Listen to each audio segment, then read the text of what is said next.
Welcome back. President Obama just took the stage at Nelson Mandela's memorial. We're going to go live to that right now. So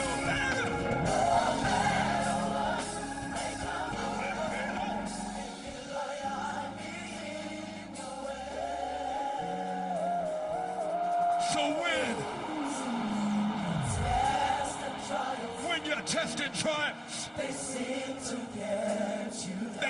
get you down. Come on. Friends and loved ones are nowhere to be found. I know where to be found. Remember, there's a friend in Jesus. Can I get a witness over here? Can I get a witness over there?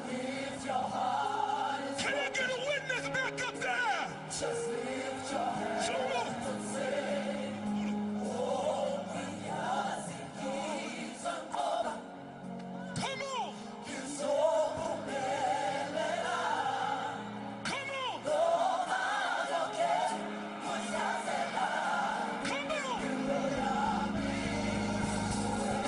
For Jesus! Let me hear you sing! No matter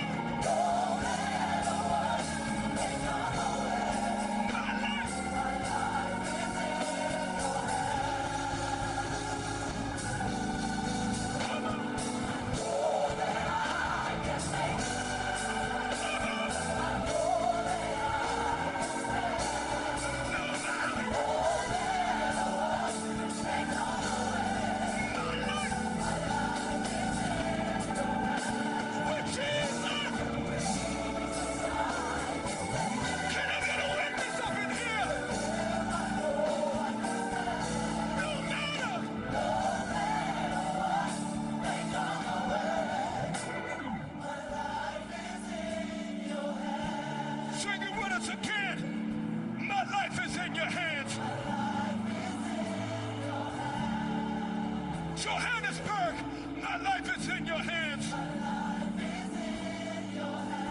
Durban, my life is in your hands. And Bila,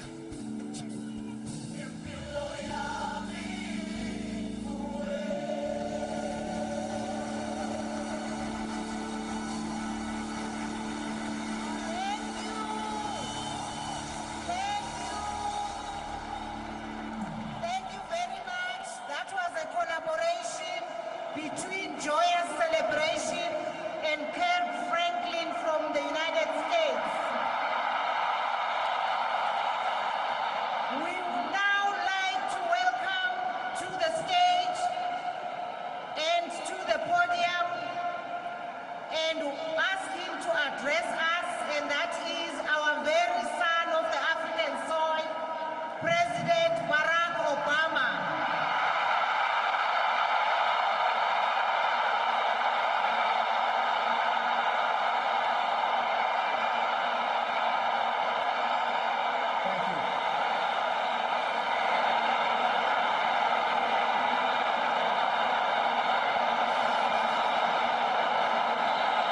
Thank you.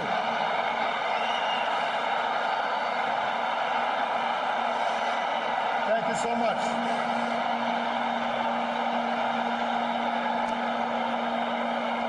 Thank you.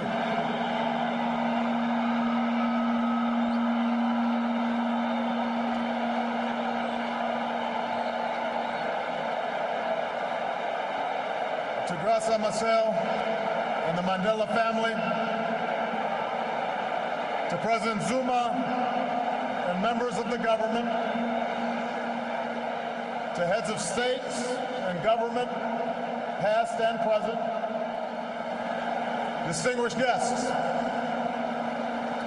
it is a singular honor to be with you today, to celebrate a life like no other.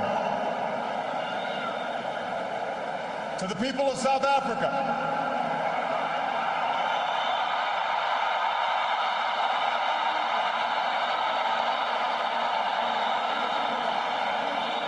people of every race and every walk of life, The world thanks you for sharing Nelson Mandela with us.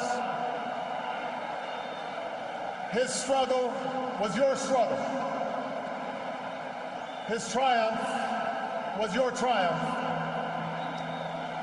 Your dignity and your hope found expression in his life, and your freedom, your democracy, is his cherished legacy. It is hard to eulogize any man, to capture in words not just the facts and the dates that make a life, but the essential truth of a person, their private joys and sorrows, the quiet moments and unique qualities that illuminate someone's soul. How much harder to do so for a giant of history who moved a nation toward justice and in the process moved billions around the world. Born during World War I, far from the corridors of power, a boy raised herding cattle and tutored by the elders of his Ubuntu tribe, Madiba would emerge as the last great liberator of the 20th century. Like Gandhi, he would lead a resistance movement, a movement that at its start had little prospect for success. Like Dr. King, he would give potent voice to the claims of the oppressed and the moral necessity of racial justice. He would endure a brutal imprisonment that began in the time of Kennedy and Khrushchev and reached the final days of the Cold War. Emerging from prison without the force of arms, he would, like Abraham Lincoln, hold his country together when it threatened to break apart. And like America's founding fathers, he would erect a constitutional order to preserve freedom for future generations, a commitment to democracy and rule of law, ratified not only by his election, but by his willingness to step down from power after only one term.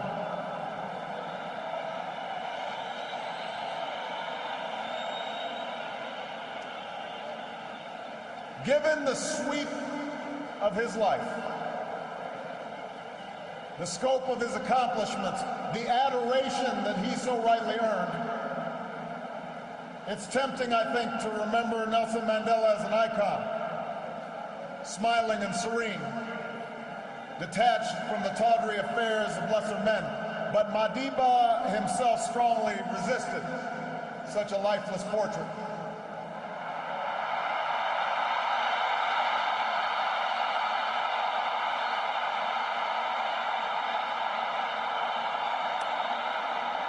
Instead, Madiba insisted on sharing with us his doubts and his fears, his miscalculations, along with his victories.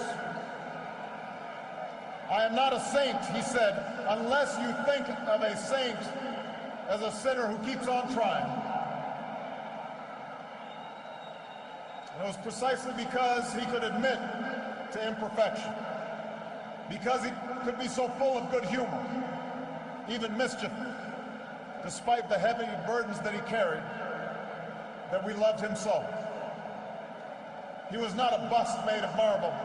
He was a man of flesh and blood, a son and a husband, a father and a friend. And that's why we learn so much from him, and that's why we can learn from him still. For nothing he achieved was inevitable.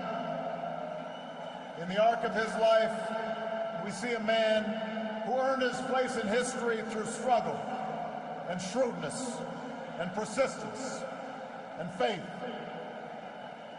He tells us what is possible, not just in the pages of history books, but in our own lives as well. Mandela showed us the power of action, of taking risks on behalf of our ideals. Perhaps Mandela was right that he inherited a proud rebelliousness, a stubborn sense of fairness from his father. And we know he shared with millions of black and colored South Africans the anger born of 1,000 slights, 1,000 indignities, 1,000 unremembered moments, a desire to fight the system that imprisoned my people, he said. But like other early giants of the ANC, the Sisulus and the Tambos,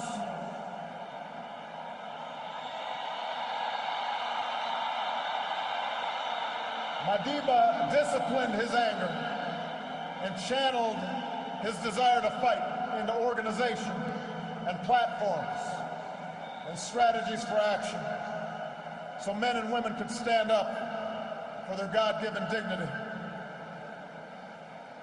Moreover, he accepted the consequences of his actions, knowing that standing up to powerful interests and injustice carries a price. I have fought against white domination, and I have fought against black domination. I've cherished the ideal of a democratic and free society in which all persons live together in harmony and equal opportunities. It is an ideal which I hope to live for and to achieve, but if needs be, it is an ideal for which I am prepared to die.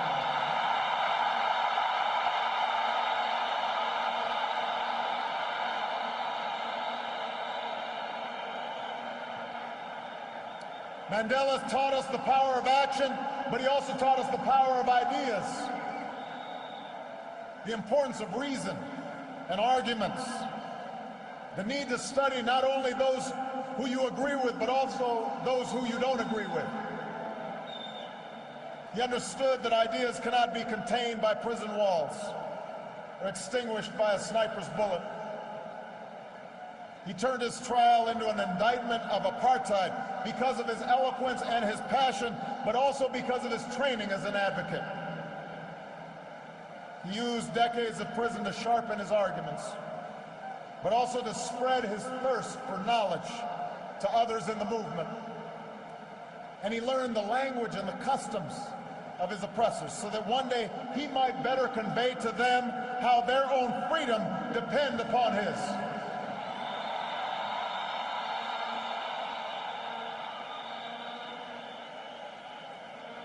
Mandela just demonstrated that action, and ideas are not enough.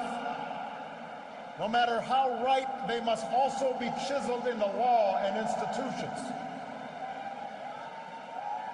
He was practical, testing his beliefs against the hard surface of circumstance and history. On core principles, he was unyielding, which is why he could rebuff offers of unconditional release, reminding the apartheid regime that prisoners cannot enter into contracts. But as he showed in painstaking negotiations to transfer power and draft new laws, he was not afraid to compromise for the sake of a larger goal. And because he was not only a leader of a movement, but a skillful politician, the Constitution that emerged was worthy of this multiracial democracy, true to his vision of laws that protect minority as well as majority rights and the precious freedoms of every South African. And finally, Mandela understood the ties that bind the human spirit. There's a word in South Africa, Ubuntu.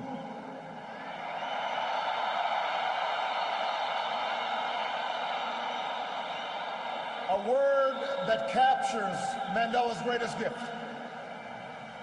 His recognition that we are all bound together in ways that are invisible to the eye.